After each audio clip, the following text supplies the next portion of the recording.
Hello friends, hero Vishal అనగానే అందరికీ గుర్తొచ్చేది సిక్స్ ప్యాక్ బాడీతో ఉండే మంచి యాక్షన్ హీరో. తమిళ్లోనే కాదు తెలుగులో కూడా ఆడియన్స్ నుంచి మంచి ఆదరణ పొందిన యాక్షన్ హీరో విశాల్.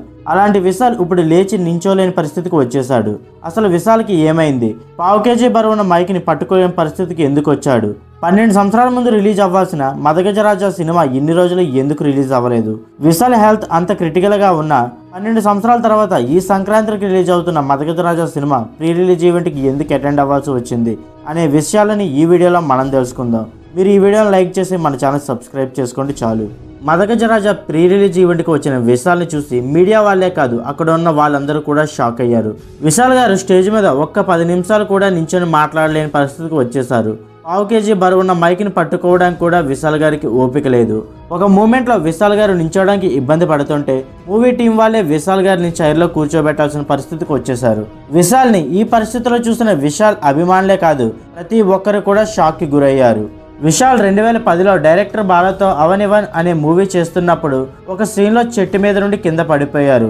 విశాల్ తలకి తీవ్రంగా గాయం అవడంతో ఇమీడియట్గా విశాల్ని హాస్పిటల్లో చేర్పించగా అప్పుడంతా బాగానే ఉన్న కొద్ది రోజుల తర్వాత విశాల్కి కళ్ళు మసగ్గా కనిపించడం, తీవ్రమైన తలనొప్పి రావడంతో విశాల్ చెన్నైలో ఉండే హాస్పిటల్లో చూపించుకున్నారు.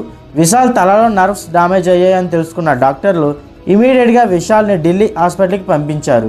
అప్పటికే అతని సిచ్యువేషన్ సీరియస్గా ఉండడంతో యుఎస్ఏలోని కాలిఫోర్నియా హాస్పిటల్లో చేర్పించగా తనకు ఉన్న ప్రాబ్లం పూర్తిగా క్యూర్ కాకపోయినా అప్పటి నుండి విశాల్ ట్రీట్మెంట్ తీసుకుంటూ వస్తున్నారు.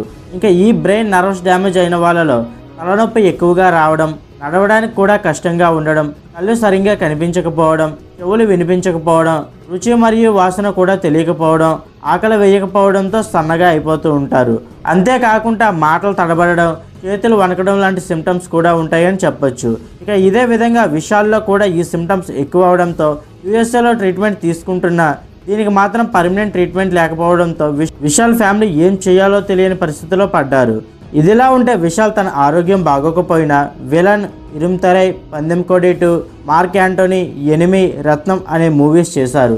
12 సంవత్సరాల ముందు విశాల్ యాక్ట్ చేసిన మదగజరాజా మూవీ ఈ సంక్రాంతికి రిలీజ్ అవుతుండడం వల్ల ఆ మూవీ ప్రీ రిలీజ్ ఈవెంట్లో పాల్గొన్న విశాల్ పరిస్థితి కాస్త క్రిటికల్గానే కనిపిస్తుంది. త్వరలో విశాల్ గారు ముందులా ఆరోగ్యంగా మారి తన సినిమాలతో అందరినీ అలరించాలని కోరుకుందాం. విశాల్ గారి మూవీస్లో మీకు ఏ మూవీ ఇష్టమో కింద కామెంట్ చేయండి. అండ్ మీకు వీలైతే మన ఛానల్ సబ్స్క్రైబ్ చేసుకోండి. అది మాకెంతో సపోర్ట్ గాను మోటివేషన్ గాను ఉంటుంది. Thank you for watching.